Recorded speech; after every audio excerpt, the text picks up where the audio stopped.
Hey everybody, welcome back. This is our build for the High Class Trash Invitational. So just a couple things that I wanted to cover before we get into tearing things apart today. It's basically going to be just, we got to work on all those other doors to cut them up so that we can stretch them. We've got to clean up a lot of the interior bits and the window regulators and take all that stuff out of the inside of the doors so we can cut them and splice them like the other one that's on the truck already. So it's going to be a lot of that kind of work today, but I did want to make a couple of comments or thanks to people who have made comments about the build so far. Specifically, working on that door and getting it in the frame. I realized that the door wasn't shutting all the way, and number one, it could be tweaking the hinges a little bit. Number two, because we stretched the door, technically the B pillars need to move out. There was somebody who made a comment about that. I'll have to go back and look who it is. I'll put it down somewhere. And thanks for pointing that out to me, because probably what we're going to need to do is make the cab a little bit wider at the B pillar so that with the extra length of the doors, they fit a little bit better. In addition to that, I just wanted to shout out to Hot Rod Podcast, the Hot Rod Hangout podcast. I had the opportunity to do an interview with Matt. That's pretty cool. He's doing a bunch of the builders for the build off, so definitely go check his channel out, check out his podcast. He's got a lot of the people who are in the build off coming to talk to him. In addition to that, you know, what I'm doing here is basically I'm teaching myself as I go, but there have recently just happened to be a couple of, you know, these other guys who are my YouTube teachers, mentors, whether they know it or not, like Carter Auto Restyling did an awesome video recently on welding a panel together, a door panel, using MIG welding. And that, I mean, his stuff is just amazing and beautiful. And also, Make It Custom recently did one where he's, you know, adding suicide doors to a Zephyr. That's pretty cool too. So those guys are the master fabricators that I basically am inspiring myself to learn from so that I can put this thing together. And if you don't know, I'm making a crew cab out of this 1945, which has taken 3 piles of junk, which you can see laying all over here, and I'm going to take those 3 piles of junk and actually make a crew cab. So for today, I just really need to tear into these things and get them taken apart so that we can have the parts to make our doors bigger for the crew cab. So I'm going to get to doing that, but before I do, I just want to give you a quick update on the budget before we get into it, just because this does have a budget for the build off. So just so everybody kind of knows where I stand, I don't know where everybody else stands, but I'll go through that real quick and then we're going to tear into this. So thanks for coming back. Again, I appreciate the comments.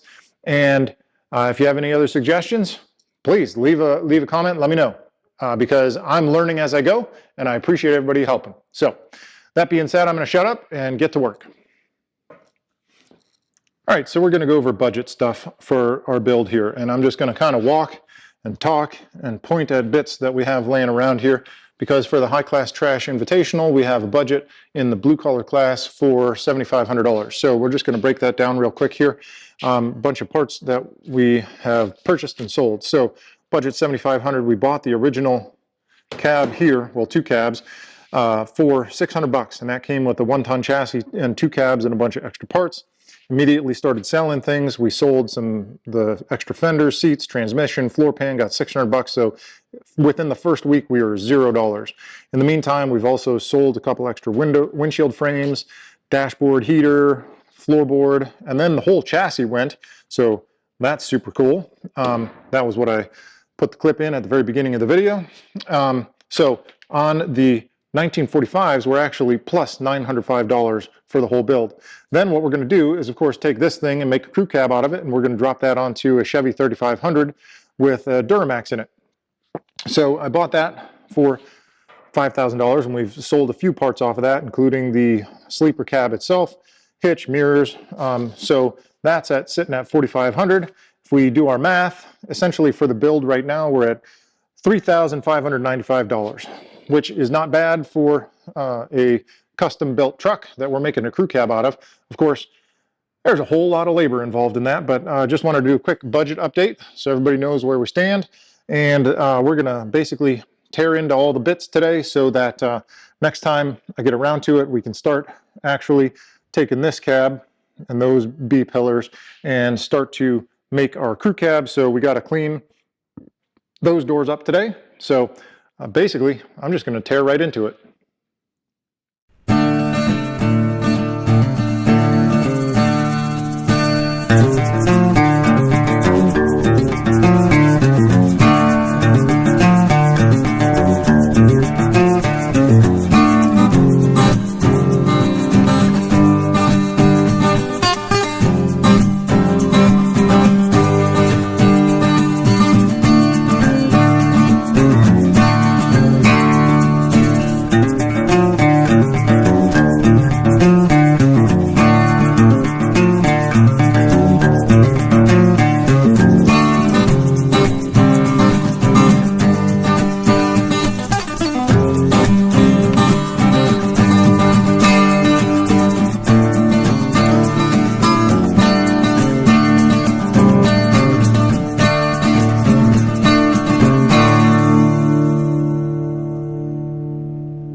All right, well, I've been at it for a little while here, and this door I thought was going to be okay.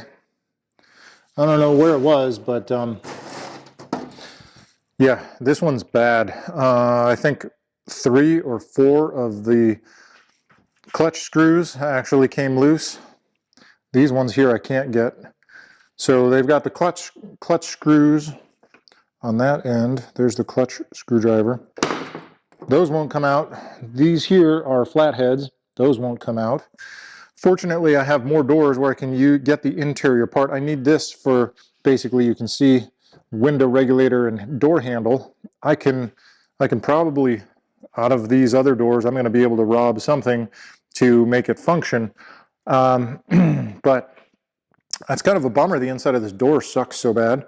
But anyways, quick update in the middle here. I'm going to continue with this. I think I'm just going to have to cut these off here and deal with that later. Drill them out or something later. For right now, I just want to get the doors totally disassembled. I'll clean this garbage up, and yeah, that's it for now. So, all right, I'm going to get back to the dirty work.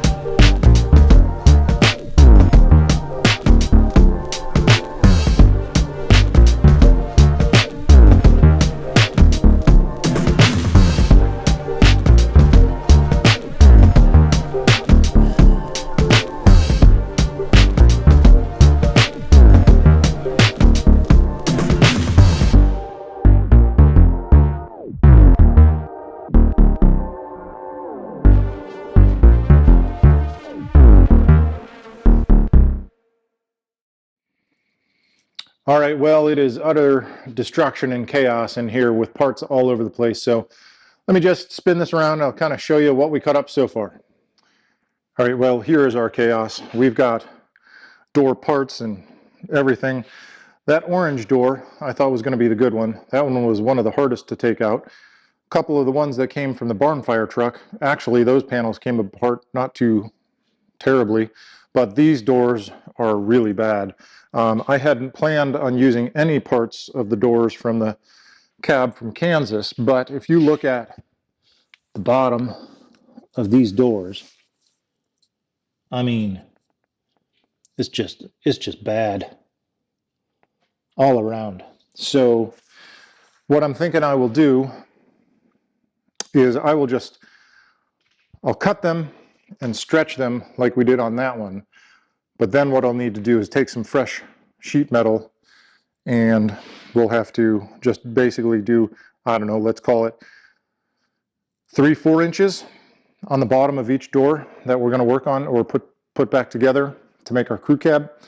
And speaking of crew cab, we need to strip out the stuff on this one, you know, like these interior panels, the door trim on the pillar there, things like that. So I think what I'm going to do is just knock this out for today, and then that's going to be it. It's kind of dirty, gross, not rewarding work, and I just want to be done with it. So I'm going to finish up with that crap right there, then clean my mess up here and regroup for another day when we can start zipping these and making crew cab doors. Oh, and a driver's side door, and put the cab back together and, you know, all that stuff. All right, well, it's actually 10 or 15 minutes later, and I actually didn't do anything at all other than kind of contemplate life choices and what I'm actually doing for this build. And a couple of things came across my mind. First off, since we're doing the chassis swap and we're taking this cab and we're putting on the 2005 3500 dually Duramax thing, not only am I taking these crappy cabs here and making a crew cab out of this 45, but so that means we're stretching it, we're putting 4 doors together, we're stretching the doors themselves, and then I'm going to have to cut this in half lengthwise to drop it on that, because this is at least a foot, if not 2, it's probably 16, I think, inches. I don't remember the exact measurement. We're going to have to cut this in the middle and make it wider. So if I'm looking at this piece here that I was just talking about, cleaning up the inside of that, I'm really not sure that I need to worry about that, because, well, let me just show you what I'm thinking. I'm going to turn the camera around. One sec. All right, so this is going to be my third attempt at trying to record this, because I've listened to myself and I really don't know if I'm making sense. So I'm going to try and summarize it as best I can on this third attempt, and regardless, I'm just going to call it quits. So here's the deal. We are just trying to make our rear crew cab doors have this profile like this. So this is the actual dimension of it. This is way too big. But when I did extend this door here 4 inches, we got it 36 inches at the belt line and like 39 or something on the bottom part of the door. So when we combine to make this, if we want to make it a little bit longer, I don't know, maybe we'd make it 32, so it'd be kind of proportional to the rear and front doors.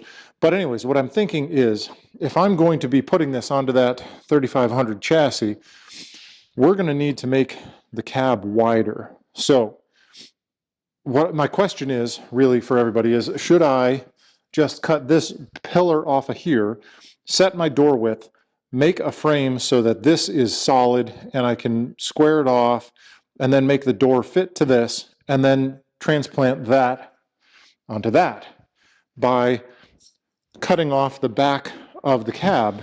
Because if I'm going to stretch the cab wider, what I'm thinking I'll do is I'm going to take, let's say, just like on the doors, I took 2/3 of this side, and then 1/3 is garbage, and then take 2/3 from the other cab on this side, and then that's garbage. Then when I make it wider, I can re-weld the rear pillars back onto the cab. That seems to simplify making this frame square and putting the door in there, and then deal with the back half of the cab later.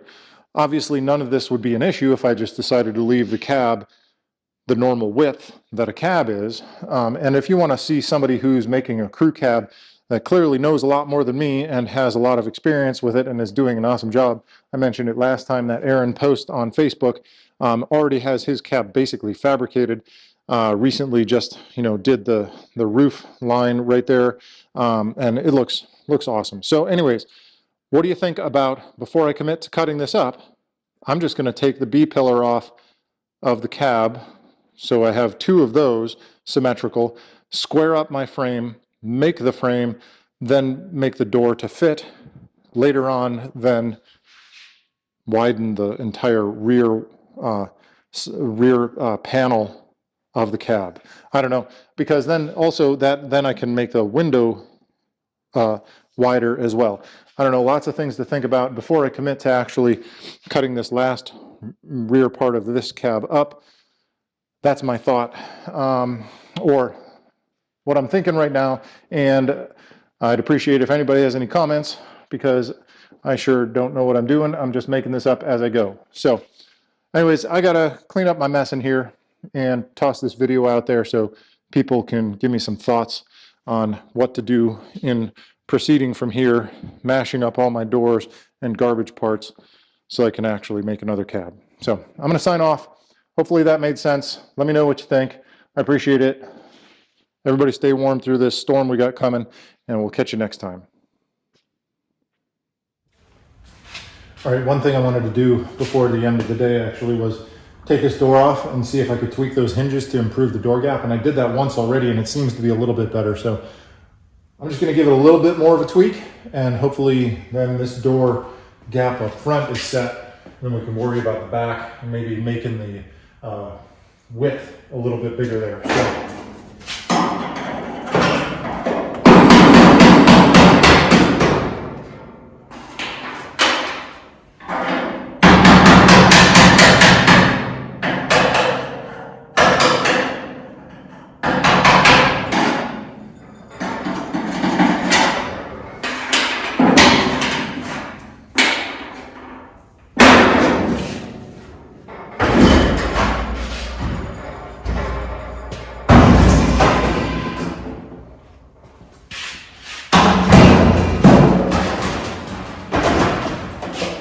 I'm just using the old pipe wrench here and giving them a little tweak, you know, until it's too much. And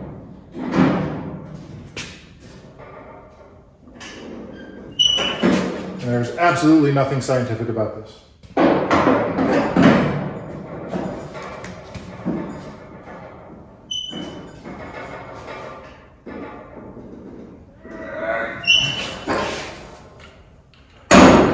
So all I'm doing is I'm giving them a little bit of a lean back that moves this away from the A-pillar because, again, somebody made a comment, the reason my bumper didn't fit there is because this, well, I mean, we got 3 cabs that are 80 years old and we're trying to mix and match pieces. So I needed to tweak that a little bit. That's what it comes down to.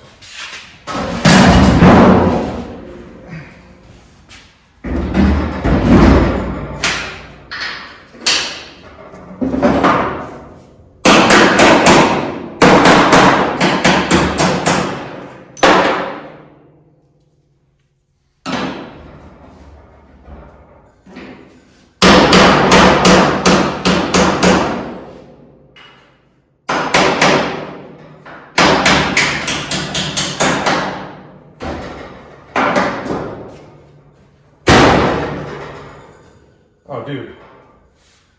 Clutch. That is actually spectacular. All right, so I probably didn't get a good picture of this before, but that was actually touching there. So now we've got a good, even door gap, and it continues all the way down. So, seems to open and close pretty well. I mean, for what it is. Anyways, definitely better. So, all right, that's that. I'm out of here.